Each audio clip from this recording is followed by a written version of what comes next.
Pemuda maling emas dikira 270 juta rupiah ternyata palsu. Batal lamar pacar.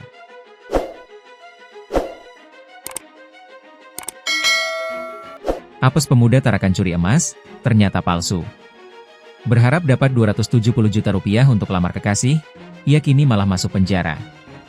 Pelaku diketahui bernama MN, 21. Demi melamar sang pujaan hati, MN nekat membobol kamar hotel.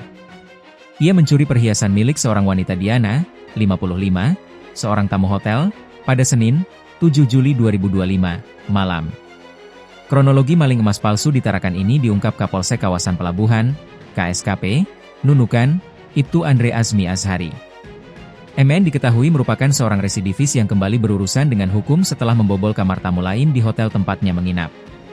Kejadian ini berlangsung di Hotel Gita, Jalan Tin Soeharto, Nunukan Timur, dan diungkap oleh jajaran Polsek Kawasan Pelabuhan Tunontaka pada Selasa, 8 Juli 2025. Diana, yang merupakan korban pencurian, menyimpan tas berisi uang tunai Rp2.000, sekitar 7 juta rupiah, Rp300.000, paspor, serta perhiasan emas dalam kotak merah sebelum beristirahat.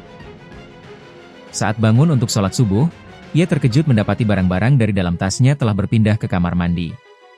Ventilasi kamar mandi ditemukan dalam keadaan terbuka, sementara pintu kamar tetap terkunci dari dalam. Pelaku ini ternyata menginap di hotel yang sama. Awalnya dia menyatroni gudang tapi tidak menemukan barang berharga, jelas Andre. Ia kemudian masuk ke kamar 503 melalui ventilasi kamar mandi dengan membuka kaca nako, mengambil tas korban, dan melarikan diri.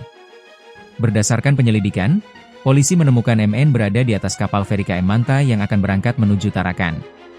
Saat diamankan, pelaku kedapatan membawa tas milik korban beserta sejumlah perhiasan emas di dalamnya. Polisi menyita berbagai barang bukti, termasuk tas coklat merek Leather, 2 gelang emas, 2 kalung emas, 1 cincin emas, 9 bros, 1 dompet kecil bertuliskan Asion, kotak perhiasan berlabel Frank Co., paspor, uang tunai Rp59.000, tiket KM Manta, charger HP, serta pakaian pelaku. MN kini dijerat dengan pasal 363 ayat 1, ke-3E dan ke-5E KUHP tentang pencurian dengan pemberatan.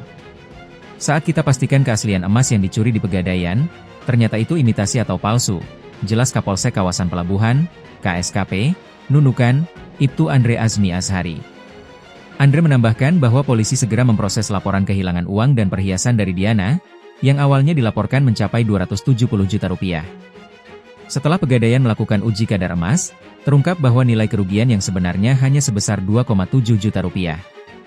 Kami polisi ini memproses sesuai laporan yang masuk, awalnya laporan kerugian materi sebesar 270 juta rupiah. Setelah Pegadaian memastikan itu emas palsu, nilai kerugian hanya 2,7 juta rupiah, ungkap Andre. Penemuan ini membuat MN terkejut, karena perhiasan yang ia niatkan untuk melamar kekasihnya justru membuatnya terjerat hukum.